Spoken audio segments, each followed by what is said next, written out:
Most storage operators and first-time storage buyers absolutely butcher the first conversation they have with storage owners, and in many cases actually cost them the deal. Now, in this video, I'm going to break down my exact framework that I call the 4S cash flow framework that I use to turn storage owners into trusted partners, even if they weren't planning on selling their storage facility. Now, one conversation could unlock your very first storage deal or your next deal. So you're gonna wanna stick around until the end of this video where I'm gonna share with you exactly how you can get access to this PDF, the 4S cash flow framework, 100% free. It's my gift to you. Now, I'm gonna go ahead and walk you through how I think about this, and I'm gonna share with you the exact questions that you need to ask storage owners. What information, what data do you need to collect so that you can properly underwrite and analyze the facility to be able to make them an offer? And that is really the name of the game. It's having meaningful conversations with storage owners. It's analyzing deals on a daily basis, and it's making offers. If you're not doing those three critical components under the acquisitions umbrella, you're likely not doing storage deals. Now, before I dive into this framework, one thing that is super, super important, if you had to focus on just one skill to sharpen, it's getting really, really good at acquisitions. It's getting really good at finding deals, understanding what makes them a deal, and then getting them under contract. When you control a storage deal, a lot of doors and opportunities are gonna open up for you. So let's go ahead and dive into this first part. And this is gonna be more of a talking head style video. So follow along and make sure that you stick around so that you can get access to this document that shares with you exactly what questions you need to ask. Now, before we get into the specific questions that you need to ask, and it's not very many, to be honest with you, first, it's important that you get into the right mindset. Now, when you're connecting with somebody for the first time, I don't care if it's a storage owner, if it's a potential private lender, if it's a banker, a lender, you need to get on equal footing. You need, and what I mean by that is you want to establish a certain level of rapport, because people do business with people they know, they like, and they trust. And your job, whenever, if it's a cold call or if you're connecting with somebody for the first time, is to bridge that gap as quickly as possible and really connect with that person, right? So I think it's super important that you head into a conversation with the right mindset and having the right mind frame where you're looking to establish trust and credibility with that person. And you're there to potentially solve a problem for them, right? Don't be of the mindset of what can you extract and get from this person, but I want you to flip the script and be of the mindset of how can I contribute? How could I be a solutions provider to a potential problem that they may have?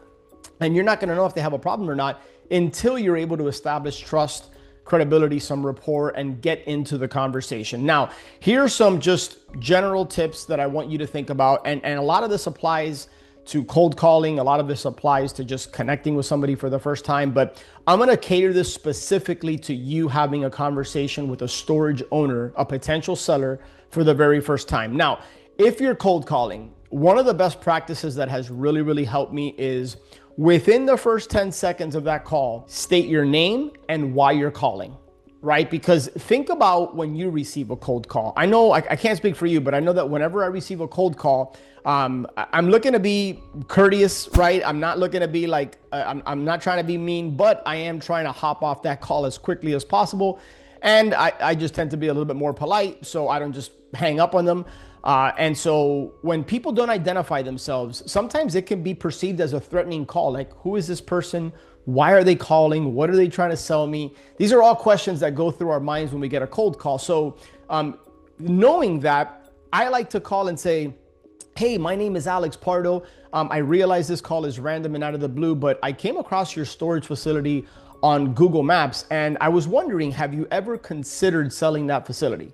Now, that is a very direct, straightforward approach. There's a lot of different ways that you can approach a cold call and kind of the intro, but the point here is that you want to go ahead and adopt how you're going to lead into the conversation based on your personality. But either way, it's super important that you identify who you are and why you're calling. Now, always be yourself, be humble, right? And take the pressure off. Like I think so many people, especially introverts, oftentimes I find that people are intimidated by picking up the phone and just calling somebody out of the blue. And I get it, right? I get it. Even though I'm an extrovert and I like to communicate with people, I understand that it can be uncomfortable for many people to just pick up the phone and strike a conversation. That might not come natural to you, and that's perfectly okay. Take the pressure off and realize that that person puts on their pants one leg at a time, just like you. And they're just a human being, and you're not trying to sell them on anything. That should take the pressure off. In fact, you're not even trying to buy the facility on the first call. Now, I have had phone calls that one call has led to a deal, but that's just a starting point, right? Think of this as laying down a foundation. You're starting to stack the bricks of trust, credibility, and rapport so that you can ultimately get to a point to decide if you're a potential buyer for their storage facility. So take the pressure off. You're just having a conversation with the person. And whenever I call, I'm seeking to connect with that person on common ground, right? So what could common ground be? Well, in my particular case, since I am a storage owner operator, I've bought, managed, operated, sold, wholesaled several storage facilities at this point. Oftentimes I might throw that out there. Hey, listen, I actually own a storage facility not too far from here. And so what does that do? That puts me on equal footing. Now you might be watching this video thinking to yourself, well, good for you, Alex. Like, congratulations, but I don't own a storage facility.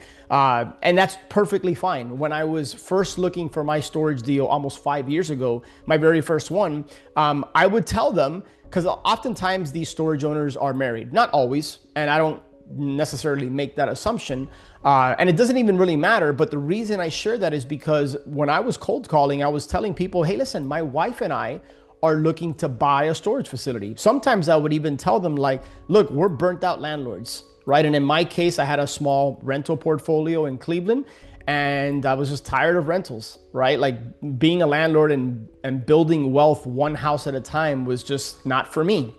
And many storage owners can relate to that. Many storage owners at one point started in residential and then found storage, or maybe they might even still have residential. So I like to throw out bait that can allow me to connect with that person and have a common ground or common foundation. All right, so just have the mindset. So much of what I've covered so far is really just more about the mindset going into the conversation, right? But if you feel defeated, if you feel awkward and nervous, push through that. And it's just like riding a bike. The more that you do it, the more you're gonna get comfortable. But I really, really want you to lean into this because there could be a lot of fruit at the end of this. Okay. Now, one thing I like to do is I like to find something about their facility that I like. Now, let's be honest, sometimes we come across storage facilities that just look like absolute dogs. Like they're just ugly looking facility. The paint is chipping away. It looks like there's a lot of deferred maintenance, right? In other words, it looks like it needs a lot of work and needs a lot of love. But I will always find something to compliment them about that I actually genuinely believe. As an aside, I want to highlight what I just said. I am not going to tell something to a storage owner and BS them. I'm not going to tell them something just to get them to like me. I just feel that that's not the right way to connect with somebody and start a relationship. Think of the golden rule. Like I want people to treat people the way that you want to be treated. And so I'll find something about the facility, right? And it could be anything, but I'm actually looking at your facility on Google Maps and I really like what you've done here. Really nice looking facility because of XYZ. I see that you're right next to a Dollar General or whatever. So it's already telling them that, hey, this is not like just some fly by night. This is a person that's actually like taking their time to look at my facility. And I think the tonality in which you use is super, super important. Don't try to posture and be something you're not. In fact, I would argue against a lot of personal development gurus, thought leaders, educators that say, hey, act as if. Now, yes, I understand what they're saying when they say that, but you want to be yourself. If you haven't bought your first storage facility, that's perfectly cool. Part of the reason you're plugged into this channel, and by the way, make sure that you're subscribed so that you get notified every single time that a new storage video comes out. But part of the reason you're watching this is that so you can buy your first or your next storage facility, but don't tell them that you own storage if you don't. Right? Like just be honest with people, be very direct and honest. I think it's important that oftentimes when I make these calls, I'm standing up, right? Shoulders are elevated. I'm communicating with confidence because your tonality is going to instill confidence in that person, right? And so that's the mindset going in. Now, I always like to let people know that, look, I'm looking to purchase a storage facility in this area. And I was hoping I could get some guidance from, if you're looking for your first facility, I would say, listen, I'm looking to connect with somebody experienced such as yourself, somebody that clearly knows what they're doing in the storage business. I'm looking to buy my first storage facility. And oftentimes I find that approach kind of like brings people down a little bit, right? Like it takes the pressure off. You've identified who you are, why you're calling. You've been very humble, right? Hopefully you're being yourself, you're seeking to grow and let them know exactly what you're looking for. I have found that approach to be very, very beneficial. But more than anything, I want to encourage you to experiment, right? We all have different personalities and different ways that we like to communicate. So this is not a one size fits all per se. This is what's worked for me, but tweak how you open and how you connect with people based on your personality and based on what feels natural. I think that's really important, that what might work for me might not work for you and vice versa. So feel free to like play in this sandbox, and you're going to stumble. It's going to feel weird and awkward if you've never done it before. Again, take the pressure off. Like what's the worst that can happen? They hang up on you, or they're rude, or maybe they're a douchebag, or whatever the case might be. Generally speaking, by the way, I find that a lot of storage owners are friendly people, and they're pretty cool by and large. Now, every now and then you're gonna find somebody that, you know, is not the kind of person you probably want to have a beer with or hang out with, and so what next? Move on to the next person. It's just kind of part of it. So now let's start to get into some of the questions that you're gonna ask this person.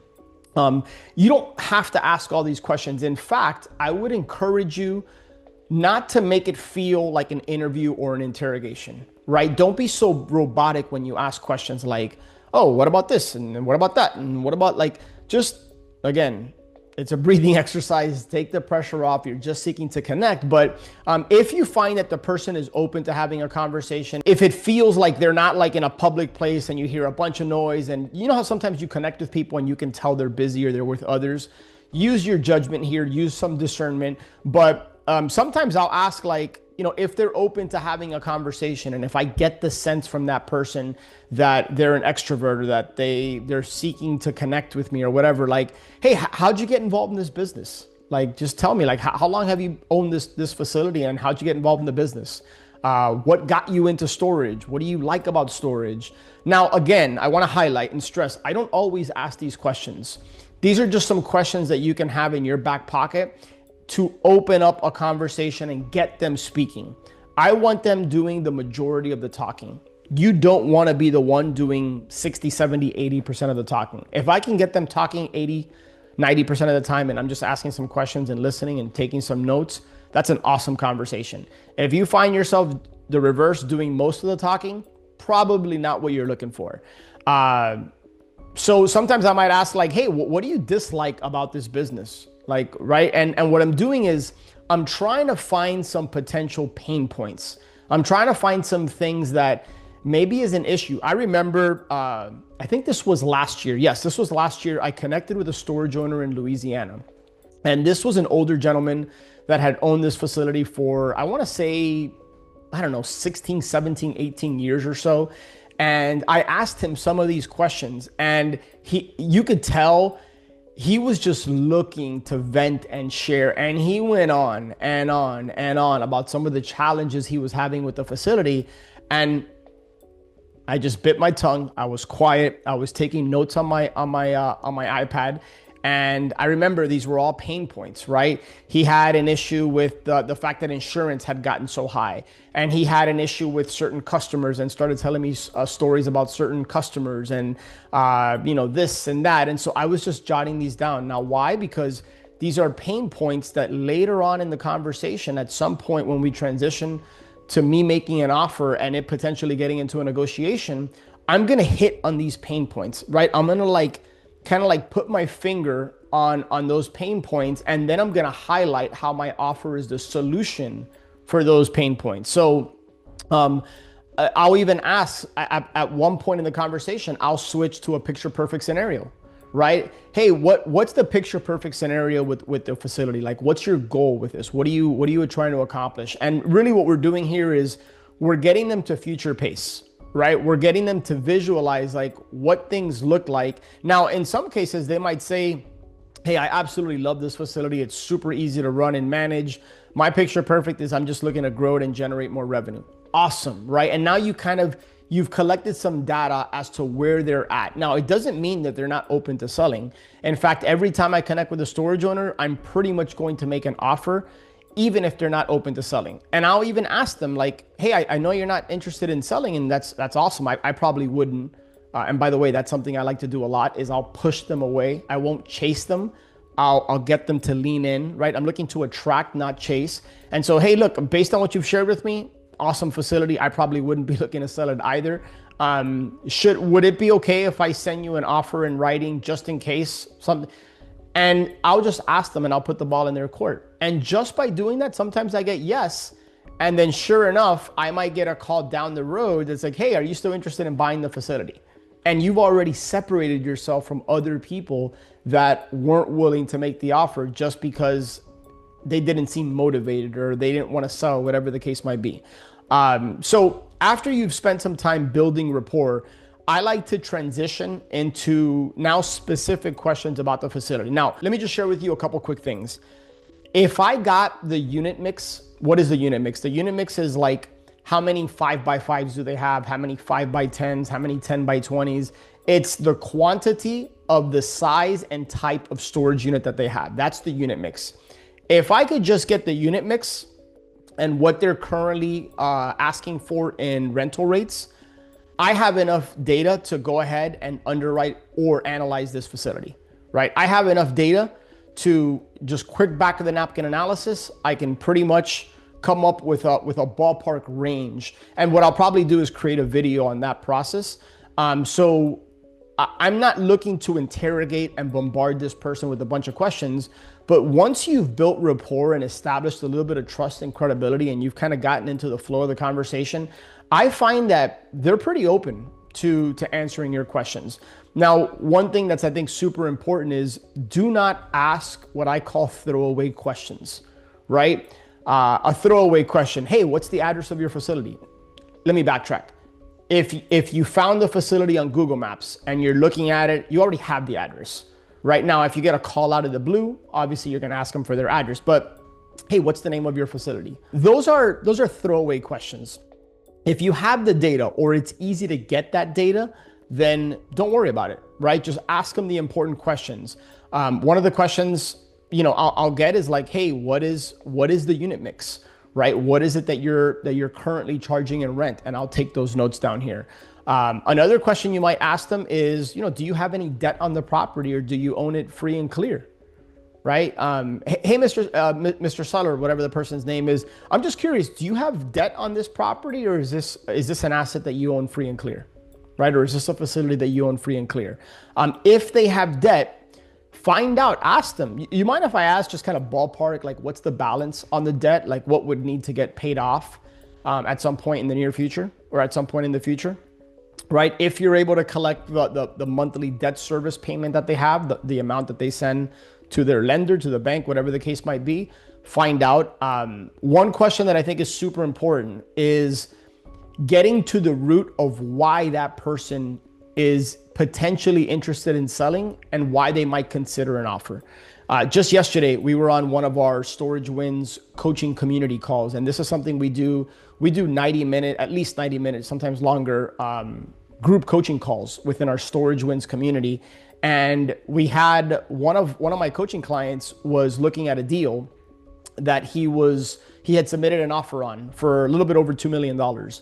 And one of the things we invite our coaching students to do is come on and share their deals so that they get the benefit of everybody learning and also getting the insight and perspective of different people that oftentimes maybe they haven't thought of or whatever the case might be. So we do these deep case study breakdowns. And I asked a simple question. I said, why is this particular person selling? And in this case, this was a facility that had opened up maybe 2-3 years prior and occupancy was still relatively low. And so I asked, like, why are they selling? And he didn't have that data. He never asked the question. And this is somebody who experienced operator in real estate and they know what they're doing. but they're looking to buy their first storage facility. And he was like, man, Alex, great question. I didn't find out. And we spent some time talking about it. It's really, really important that you ask why they would, hey, what has you thinking about selling, or why might you consider an offer? It looks like a great facility. Seems like you're doing really, really well. Again, see what I'm doing? I'm kind of pushing them away. I'm not leaning in, right? I'm not chasing them. I'm trying to attract them like a magnet.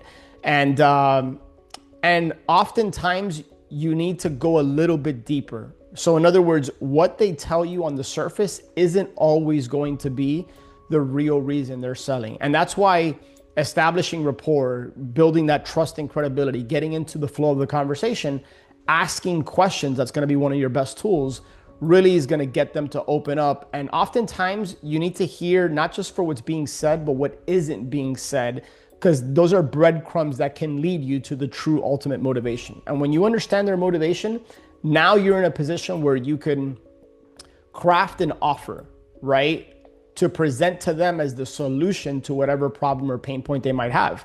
Now, they might not have a pain point, but if they're on a call with you, there's some level of interest in selling that facility. So sometimes when I get into the flow of the conversation, I might ask, hey, Mr. Seller, and this is again a future pacing. If you did decide to sell, and by the way, I'm not even sure that you should. Great facility, again, pushing them away. Would you have any plans for all that money, or would you go look to buy another storage facility? One of the things that I hear pretty often is that they would travel.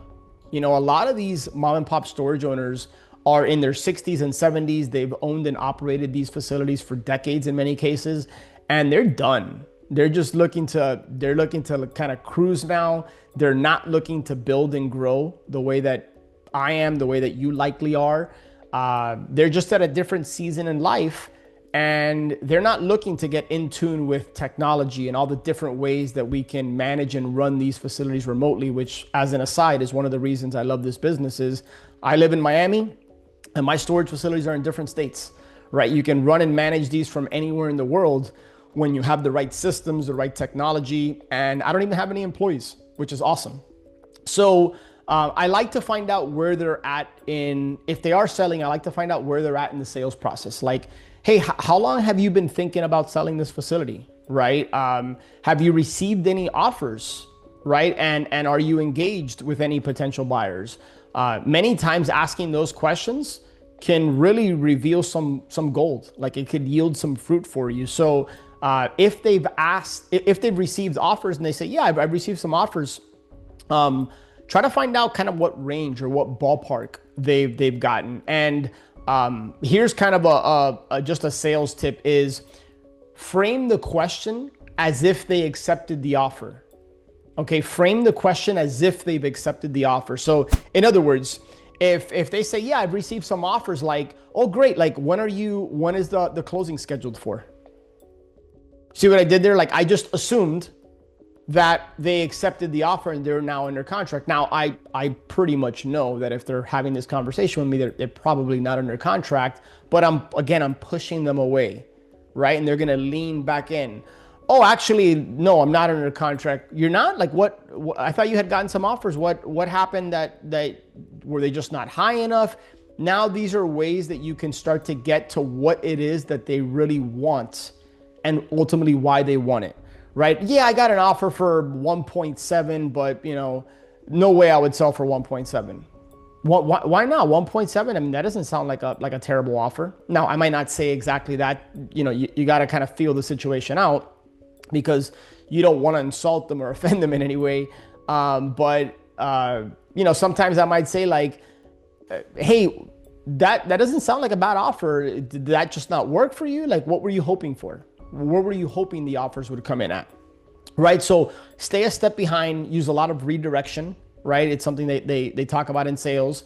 And sometimes I might even push them towards a broker like, hey, listen, why don't you just list this with a storage broker so that they could try to get you top dollar? Yes, you're going to have to pay a 5 or a 6% commission, which, is going to be a lot of money, but why not do that? Have you considered doing that? Right? So there's an example of kind of redirection. I'm not saying, hey, I have an offer for you, and I'm like like a thirsty dog, like nipping at their heels type of thing. Like, no, you want to redirect, you want to push them away, and just be an active listener. Make sure that you're taking really, really good notes and listen to what is not being said just as much as what is being said. Okay, listen to what's not being said as much as what is being said. Sometimes I'll write down, if I think they're a particular personality type, I might jot that down in my notes, right? What's their tone and attitude about the facility? Are they salty and down on it, like this gentleman that I spoke to in Louisiana last year? Or are they super jazzed and pumped about it, right? Or is it, sometimes I talk to people and their facility is the best facility since sliced bread. I mean, it is the best thing in the world. And it's like, I'll redirect. Sounds like an amazing facility. Like, you should hold on to this. Like, why would you even consider selling? Oh, because ... Now you've just collected data. So you're just having a conversation with the person, right? And there's times where information might not seem important, but that can be used in a future conversation. If they say, I'm looking to spend more time with my granddaughter, you might think, oh, that's a useless piece of information because that is something personal. No, it's the opposite. That's extremely relevant information, right? Because I talked about pain points earlier. I'm also going to talk about what gives them pleasure, right? What are they seeking? What are they wanting to run towards, right? So I might use ... so that you can spend more time with your granddaughter, right? So these are all things that you need to just be an active listener, right? I don't even like to use the word script, but I just like to head into a conversation with a few questions I want to ask them, right? And depending on the flow of that conversation, these are all questions that you can pull from your toolkit, right? Or your back pocket in order to ask and get more information. Again, you're looking to ask questions, be quiet, listen, take notes, seek to connect with that person. Now, what is the information that you need to collect in order to be able to make an offer? And I've already kind of touched on this. To me, one of the most important is the unit mix, right? How many of each unit size and type? What are their current rental rates for each unit? I like to ask, what's the overall condition of the facility? And really one of the most important things that I'm looking to find out is about the roof, right? How old are the roofs? Has there been any repair work done on the roofs? When was it last replaced, if at all? Because roofs can be one of the most expensive things for you in storage. When we talk about what's called CapEx, capital expenditures, the money that we need to put into a facility, roofs is going to be a pretty high priced line item that you need to be aware of. So is it an original roof? Was a new roof put on, and when, or was work done? So you want to find out, have they done any repairs to the facility? I like to find out about, is there any lighting, security cameras? Many times you can tell on Google Street View if they have an automatic gate or if it's a manual gate. Many facilities don't even have a gate. So those are some of the things. I might even ask a question like, hey, Mr. Owner, obviously nobody knows your facility like you do, and it looks like you've done a great job here. Knowing what you know about the facility, if you were going to buy your facility, what would you do to it? What kind of money would you put into it? A question like that many times can give you a lot of really, really valuable feedback. Now, trust but verify. Just because they're telling you, I can't tell you how many times I've talked to storage owners where it's like, this is turnkey. You don't need to do anything. And then you dive in deeper and it's like, no, you got to do this and that. And so now I don't use that to beat them over the head with it, right? You never want to be adversarial or combative in any way, but don't just take what they're sharing with you as gospel. Now, aside from the unit mix, I like to find out, do they have a profit and loss statement, right? Do they have a P&L where it lists out their income and their expenses? Many mom and pop storage owners do not have a P&L, right? They run this facility, they don't run it like a business, super old school. I've heard the words and terms general ledger, believe it or not, that's how old school they are. And sometimes they do have a P&L. I always like to get the prior year P&L and the current year to date P&L. And I ask them if they can provide that by month, not just, sometimes they'll just provide you the P&L January through June 2025. Well, I like to see it by month because I want to see how revenue is trending from month to month. I want to see any particular one-off or variable expenses they might have. If possible, if you can get the occupancy report and the management summary report, that's fantastic, right? If they're using a system like Easy Storage Solutions or Store Edge, if they're using a system like that, it's easy for them to download the occupancy report, the management summary report. I'll get a general sense for how many net rentable square feet the facility has. Now, you can measure that on Google, by the way. If you go to Google Maps, pull up a facility, right click, and then click on measure distance, you can actually measure the rectangle and it'll tell you roughly how many net rentable square feet. So when I'm on the phone with them, sometimes I'll do that. And then I'll just ask them to verify, hey, roughly how many net rentable square feet you have. Notice how I ask questions. Like I'll just ballpark or like, it's very non-threatening. I think the way that I like to lead into these conversations and ask questions, I want to make them feel comfortable. I'll ask them, how are you managing the facility? It sounds like, are you managing it by yourself or do you have a manager in place, a third-party management company? Most of the time I hear that they're managing it by themselves. Which is one of the reasons their expenses are going to be a lot lower than yours probably, because they self-manage when you're likely not going to self-manage. At least I don't recommend you self-manage. I like to look at the land like, hey, is there room for expansion? You can use a resource like LandGlide. LandGlide is a really cool app that you can get a lot of valuable data from. As an aside, by the way, because I've talked to several people that are looking to build storage. I think the general rule of thumb is that for every acre you have, you can put about a 12 to 15,000 net rentable square foot building, storage building on 1 acre, give or take. So basically, those are the questions you have to ask in terms of the info you need to collect. And really the unit mix is all you need to be able, the unit mix and the current rates to be able to get a value for what the facility is currently worth. And then we always like to compare it to the competitor's street rates within a 5 to 7 mile radius, depending on the type of market it is, if it's tertiary or rural. And ideally, we want to see that there's a big gap. The bigger the gap between what the current rates are and what the average of the competitor rates are in that market, the more opportunity that could be. As we start to kind of wind down here, when we transition to price, a lot of people tend to clam up. They get sweaty hands and palms, and they clam up, their tonality changes, they get nervous. It's a breathing exercise, right? Take the pressure off. Just because you're transitioning to price or negotiation or anything like that, doesn't mean you need to clam up. You want to keep the same rhythm and tone, right? This is just a part of the process. I like to get the price from them. Now, I'm not going to sit here and lie and tell you that I'm 100%, 100% success rate at getting the price first. I have many storage owners that refuse to share the price, and they'll even tell me like, oh, I have no idea. Really? They absolutely have an idea. They have a price in mind. They have a number. They're being smart. They don't want to share that with you.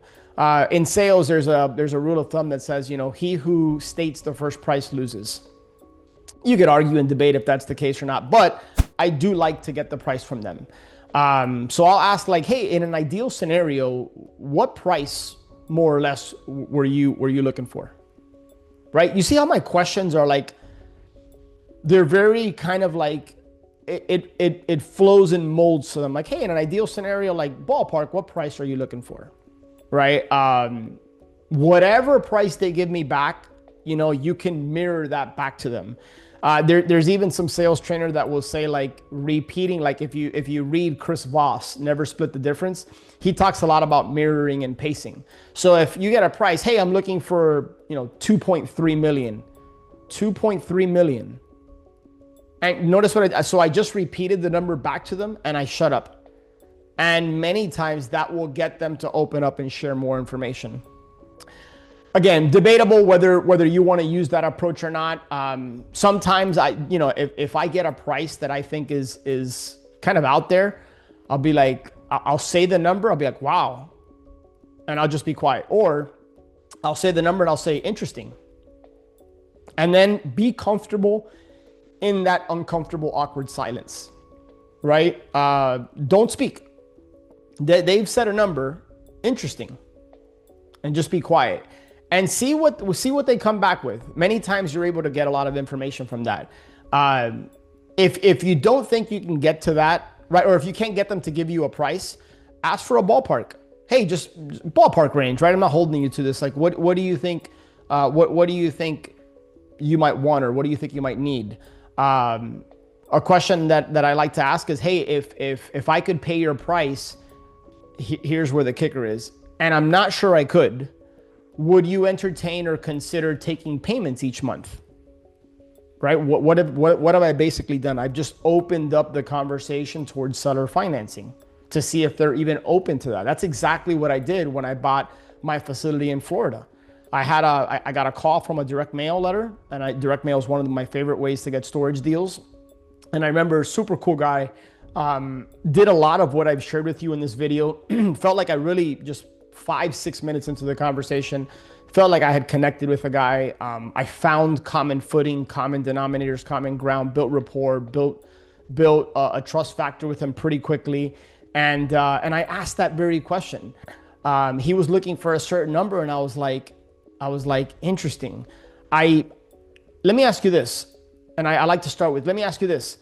If I could pay that price or in the ballpark, I'm setting him up that I might not be able to quite get there, but like if I could be in the ballpark or get to your price, and I'm not sure I could, right? So I'm pulling away.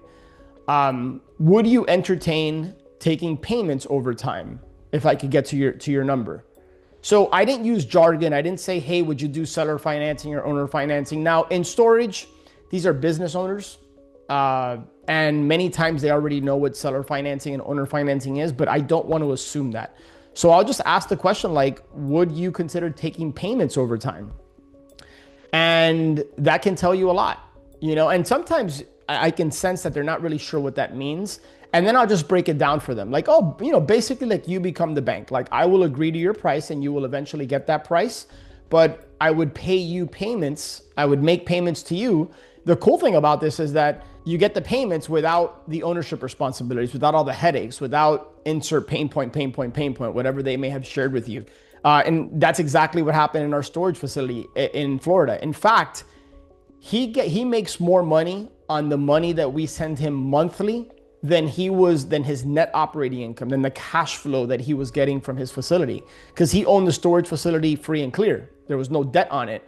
So he had his revenue, expenses, that gave him the net operating income. That was the cash flow. We negotiated and structured amazing seller financing terms, like super, super low interest rate, amortized over an extended period of time, 35 years, which is not as common in storage and commercial real estate. And even with great terms for us as the buyer, he still makes more money, but he doesn't have to worry about operations and taxes and insurance and revenue management and auctions and all the stuff that comes with owning storage. He just gets mailbox money every single month. So we will make sure when I'm talking to them, I'll highlight the benefits. And sometimes you might need to educate the person on what that is and say, hey, listen, I'm not a CPA. Obviously, I can't give you any financial or legal advice, but you've owned this facility for a long time. You probably have a low cost basis. Do you even know what the potential tax liability is if you were to sell this and just get cash at the sale? Oh no, I hadn't thought about that. And so you see, now you're planting seeds with them. That's just, I want to kind of give you, we kind of got into the weeds with a lot of the questions, but I wanted to share with you the framework here that I look at. And many times if it's not a deal, I'll ask myself, like, what would make this a deal? And it's either price or terms, right? And many times I'll give a seller their price if I can get my terms. Or if it's their terms, it's my price. So don't just filter if a deal's a deal based on the price. Ask yourself, what would make this a deal? Now, at the end of the conversation, and we're starting to wrap up here. And by the way, click the link in the description below so that you can access for free. It's just a PDF download of this 4S cash flow framework. Click the link in the description below. There's probably going to be a pinned comment as well below this video where you can access that for free. And take what works, leave what doesn't. Modify this, use this framework. All the questions I've asked and then some are in here. So I think you'll find this valuable and beneficial to help you on your storage journey. But one of the things I always do at the end of every conversation is, do you own any other properties? right? This is a question many people don't ask, and it is a huge mistake because if you don't ask, they might not share it. And I can't tell you how many times I've asked this question. Actually, yes, I do, right? Sometimes it's more storage, sometimes it's not. But now you basically just got a free lead, right? You basically just got a 2-for-1 or a 3-for-1. So always ask if they own any other properties and would they consider selling them. And many times you're calling them about one facility, but it doesn't mean they don't own multiple storage facilities. There's a lot of storage owners that I've connected with that do in fact own multiple storage facilities. So if you don't ask the question, they might not volunteer it and you'll never know. And this is also something I like to ask is, especially if they're not interested in selling, or maybe I couldn't collect much information, I will always ask them and I'll compliment them. Listen, obviously you're super knowledgeable and you're an experienced storage owner operator. I appreciate whatever time you took with me here today. You're probably pretty well networked, and I'm guessing you probably know a lot of storage owners. Do you know anybody who might consider selling their storage facility? I like to use the words might consider because it's not as like direct. It's not as like, do you know somebody that's looking to sell? Well, chances are they probably don't, they might, but the word consider now opens up possibilities in their mind. So I'll ask, do you know anybody who might consider selling their storage facility? And let them know, hey, by the way, if you tell me about somebody and I end up buying their facility, I'm happy to pay you a handsome finder's fee. Right? You don't have to tell them exactly what that number is, but I'm not going to pay them $500 or $1,000. So I'm going to give them something that's, if I buy the facility, I'll bake it into the deal. I'll figure out a way to make it work. And you might just tell them like, hey, it's $5,000 or $10,000, or I'll pay whatever it takes to get the right deal if it works and if it makes sense. Okay. And then always make sure that you get their contact information, right? Their full name, their email address, so that now you can communicate with them. As an aside, I will ask, how do you prefer to communicate? Are you a text kind of person? Do you like phone calls? Many times these people are just old school and they like, just a good old fashioned conversation, which is great because that works for me. But in some cases, I've negotiated deals via text. In less cases, email, but I always do like to get their email because it's another point of contact. So anyways, in the description, you're definitely going to want to make sure that you check out the 4S cash flow framework. You can download it for free and check out one of these videos that YouTube is recommending and subscribing, because if you like this one, I'm confident you're gonna get a lot of value out of those.